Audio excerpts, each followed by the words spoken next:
CIN ID TV, home of the weird and wonderful. Today we're traveling in Europe in a city called Skopje, and we've bumped into these Turkish delights. Look at that. Nuts covered in gold with a chocolate center. Absolutely delicious.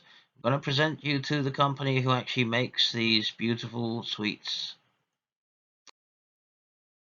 Lokum Turkish Delight, located in the bazaar center in the middle of Skopje, where all the other local artisans are located. Later on in this video, we shall show you the contact details of this company. The best Turkish delight in Skopje. Only in Skopje, Macedonia. Freshly opened only 10 days ago. This is it. Go and visit it.